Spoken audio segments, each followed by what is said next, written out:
सर्व जगत के सुख के लिए तुम आनंद देने वाली मां प्रगति। सर्व जगत का देव आप बाबा को एक अक्षत का दाना दीजिए, बड़े प्रेम से दीजिएगा, बड़े भाव से। एक साधे सब सधे, सब साधे विसरा। आप अगर शिव जी का भजन कर रहे हो तो शंकर की भक्ति में ऐसे डूब जाओ, ऐसे डूब जाओ कि फिर शिव के सिवा कोई सुहाए। शंकर की भक्ति में ऐसे डूब जाओ, हर एक में शंकर दिखे। कृष्ण की भक्ति में ऐसे डूब जाओ कि हर एक में कृष्ण नजर आए। राम की भक्ति में ऐसे डूब जाओ कि सब जगह राम नजर आए। पर जितना एक जगह पर आप जाते रहोगे वहां से आपको जो प्राप्त होगा वो सुख का आनंद ही कर देगा। सुख आनंद। जिनके यहाँ पितृदोष होता है, काल सर्प दोष होता है, वास्तु दोष होता है, उनको ज्यादा कुछ नहीं करना होना। महाराज एक बेल का फल लीजिए। क्या लेना है? बेल का फल, बेलपत्री का जो फल होता है उसको ले लो। उसके अंदर का जो गुर्दा होता है, अंदर का जो भाग होता है, उसको निकाल लीजिए और उस बेल के फल में आटा सेक कर उसमें शक्कर मिलाकर उसको उसके अंदर भर लीजिए। अमावस्या के दिन सुबह 10 बजे से पहले उस बेल फल में जिसमें तुमने पंजेरी भरी है, आटा सेक कर भरा है शक्कर के साथ में, उसको अपने घर में घुमाने के बाद में जिसको काल सर्प दोष बताया है, पितृदोष बताया है या वास्तु दोष का स्मरण बताया है, घर में सब दूर घुमाकर अपने परिवार का हाथ का स्पर्श कराकर पीपल के पेड़ के नीचे तपट्टा खोलकर उस बेलपत्र के उस फल को दाब दीजिए।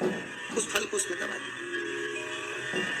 महाराज केवल एक अमावस्या करना रहता है, पितरों के दोष से मुक्ति मिलती है और हमारे घर के कार्य सफल होना प्रारंभ हो जाते हैं।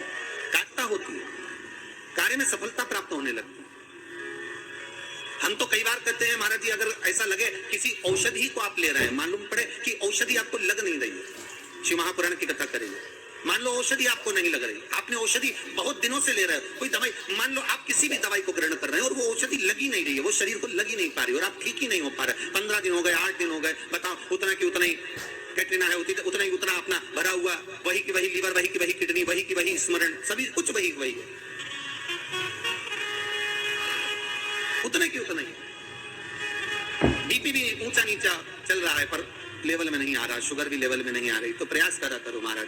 बेलपत्री के फल का जो गुर्दा है, अंदर का जो भाग है फल का, उसको पानी में गला लीजिए और प्रदोष कम से कम प्रदोष नहीं हो और बीमारी जरा दवाई लगी नहीं रही हो तो बिना प्रदोष के भी कर सकते हो। उसको पानी में गलाइए, आधा घंटा पानी में, जैसे आपको सुबह मंदिर जाना है 10 बजे, तो सुबह स्नान कर कम से कम 6:30-7 बजे उसको पानी में गला दीजिए और उस बेले के फल का गुर्दा से गला हुआ पानी शिव जी को ले जाकर समर्पित कर दीजिए। महाराज उस पानी में से थोड़ा सा 1 चम्मच पानी शिव जी पे चढ़ा हुआ लेकर आ जाइए। उस पानी को जो बीमार व्यक्ति है उसको औषधि देने से पहले मात्र आधी चम्मच से भी आधा चम्मच उसको दे दीजिए। भगवान शंकर का श्री शिवाय नमस्तुभ्यम का जाप कर उस पानी को देने के बाद अगर आप औषधि देंगे तो ये पक्का है कि औषधि अपना कार्य करना प्रारंभ कर देगी और वो स्वस्थ होना प्रारंभ होगा। वो स्वस्थ हो औषधि, शंकर पर चढ़ी हुई भस्म, शंकर पर चढ़ा हुआ बेलपत्र, शंकर पर चढ़ा हुआ एक पुष्प भी औषधि का कार्य करता है। शिव महामृत्युंजय, अरे मार्कंडू जी के पुत्र मार्कंडे जो शंकर की आराधना में डूबे हुए थे, जिनकी उम्र कम थी, जिनकी आयु मात्र 12 वर्ष की थी और प्राण छूटना थे, और वो मार्कंडू जी के पुत्र मार्कंडे जी भगवत स्मरण में ऐसे डूब गए कि उनके मुख से महामृत्युंजय मंत्र का उद्घोष हो गया।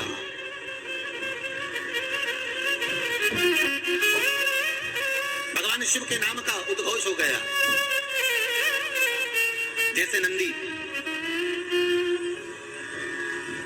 महाराज,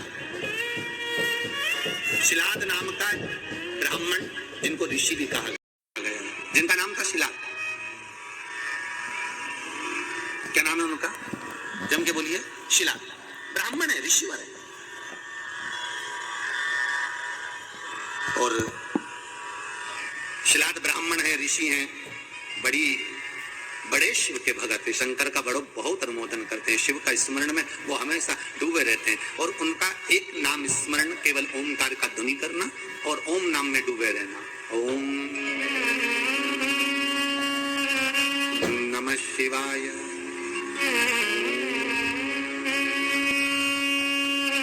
नमः शिवाय। नमः शिवाय। भगवान शिव की भक्ति में डूबा। अब उनकी धर्मपत्नी से संतान नहीं, औलाद नहीं, बड़े दुखी, बड़े दुखी। अच्छा, संतान नहीं हो, किसी नारी की गोद अगर, स्त्री की गोद अगर खाली रह जाए तो भी दुख होता है उसको कि मेरे घर में औलाद नहीं, संतान नहीं।